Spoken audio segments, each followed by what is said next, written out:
Ano? Sama ka sa biyahe ko?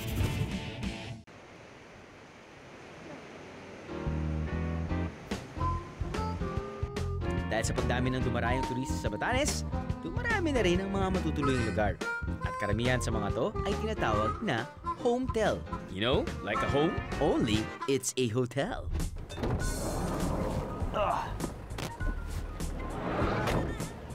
Right, this is Amboy Hotel. My first time here. Ano, sama na kayo agad? I guess room raid na to. Ready? Let's get it on.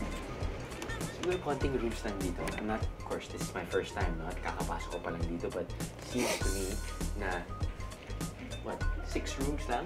But this is gonna be my room. Simple lang. Diba? Ah, look at that. Happy Valentine's. So, nandito ako, nandito yung asawa ko, at nandito yung cameraman. Ayun. Diba? Good job. Meron silang flat screen TV, so I'm guessing this place is new. Actually, smells new. Woo! Nice! Clean banyo. At meron ka pang view. Ha? Good job. Now, dito sa Batanes, maraming mga motorsiklo. Yung mga tricycle, konting kotse. Pero, I'm guessing, dumadami na rin yung turista. Pero before, kahit nakapikit ako, tapos maglalakad ako across the street, walang mangyayari sa akin. So, subukan natin ulit niyan. Kids, don't try this at home, okay? I'm still safe. Forward, forward. Forward, forward, forward. Forward. Yeah! See? Look at that. At para mapadali ang buhay ng mga turista, meron ding hometel and restaurant in one.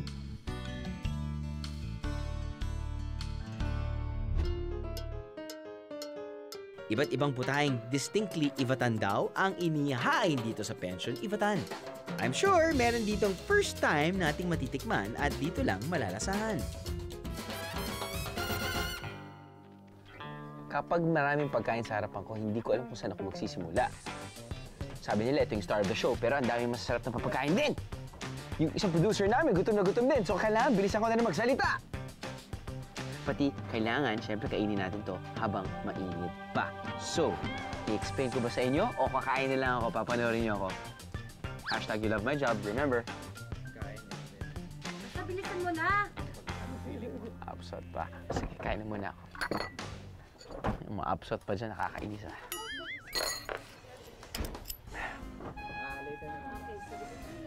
Okay, salad muna ako.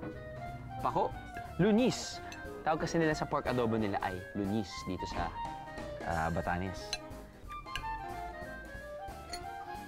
Wala naman talaga tatalo sa baboy. Inadobo mo pa yung baboy. Pasok! Ito yung parang platter nila. It's called Batanes flavor. Kiluin, inihaw na liempo, or inihaw na baboy, beef tapa, caliente. Caliente is made out of parang beef. Oh, soft skin. Oh, soft skin ng beef. Tapos nun, ito ay, syempre, kanilang kamote chips na. Ang dami kasing kamote dito sa Batanes. Ito yung hindi ko pa nasusubukan yung caliente.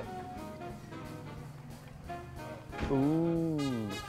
Parang lasa niyang kinilaw, pero beef. Pero ito, luto. Oh, yung pisngi kasi. Oh, sarap. Sarap yung texture niya. Excited ako sa lobster, pati yung coconut crab. Ganito. Coconut crab. Hindi naman siya nagkakalayo sa usual crab na nakukuha natin sa dagat, no? Pero dito, naku, napakamahal niyan. Dahil mahirap huliin. Sabi nga ni Madam, medyo nagiging 700 pesos per kilo pag binibenta nila. And I think coconut crabs are, in a way, cleaner than regular crabs or crabs from the sea dahil nga, mga crabs from the sea, dahil medyo scavengers yan, kinakain na kahit ano kinakain nila. Ito, kinakain nila buko. Let's move on to the lobster. Mas mahal ang coconut crab dito sa Batanes kaysa sa lobster. 500 pesos sa market as compared to the 200 or as compared to the 700 pesos per kilo. 700 to 1,000? Wow, ang coconut crab per kilo. Lobster, 500 bucks. Tell that to the foreigners. All right. Are you hungry? Oh.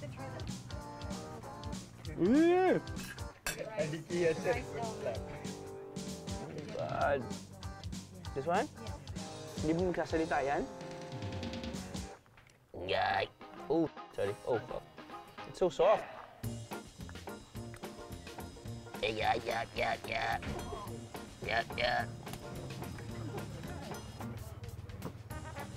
Ooh.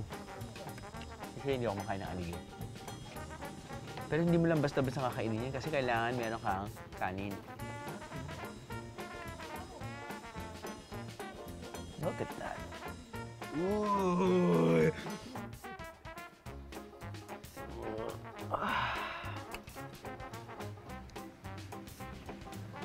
Bye-bye, abs. Ooh.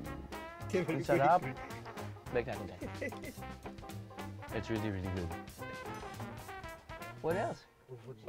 The ubod balls! Ooh! Kala ko nga meatball to eh, but apparently it. So may pork, may fish, may ubod ng saging. It's just... everything's here. Oh. It's not deep fried, it's just boiled. It's a bit massive. And the winners are... The aligid is really, really good. At the same time, parang, syempre, mas mahal. So, iisip ko rin, sayang naman, tirahin mo na yan, di ba, mahal. Of course, you know, minsan ka lang mga kain ng lobster. I mean, kasi pagdating sa crustaceans, I really, really love crustaceans. You know, parang gusto mong hawakan, gusto mong biyakin, tapos gusto mo, you wanna get down and dirty. You know, while you eat. Yan yung nagbibigay sa akin ng kasiyahan. No, I can go on and on. Para hindi pa makakain yung the boys ko. Kahit gutom na sila, no? But, very nice. Ano, Cam? Kaon? Kaon?